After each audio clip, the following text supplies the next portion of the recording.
abo bose bapfuye bakizera batarahabwa ibyasezeranyijwe, ahubwo babiroraga bakiri kure cyane bakabyishimira.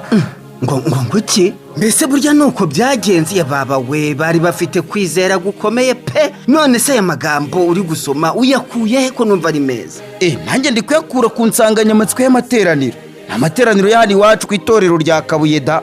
Mfasha ubimbwire neza, aya magambo yansobanurire yose. Ndumva aryoshye pe kandi unteye amatsiko. Ambo ndumva ufite inyota yo gusobanukirwa byinshi, ariko nanjye nisomeraga ubutumire.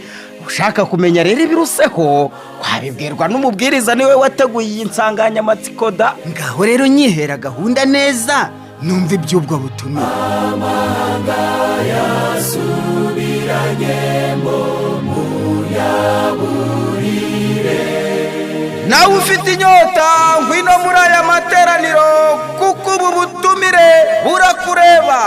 Itorero ry'Abadiventisiti b'umunsi wa karindwi rya Kabuye mu ntara y'ivugabutumwa ya Erayonofili ry'uburasirazuba bwo hagati mu Rwanda, ribinyujije mu cyiciro cy'imirimo y'abagabo, ryaguteguriye amateraniro y'ivugabutumwa y'ibyumweru 2.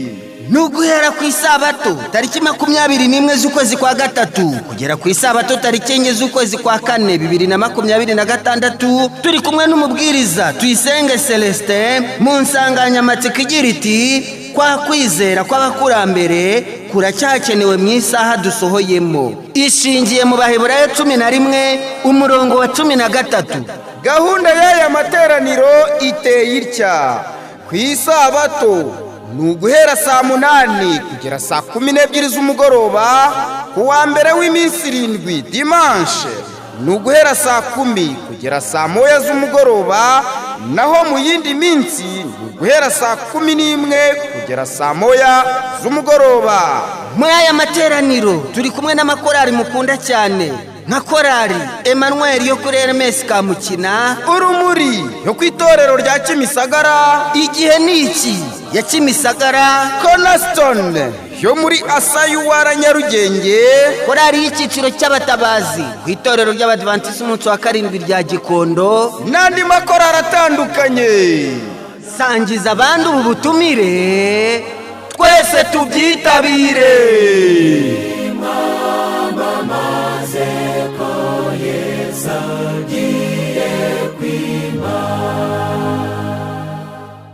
Imama mazeko Yesu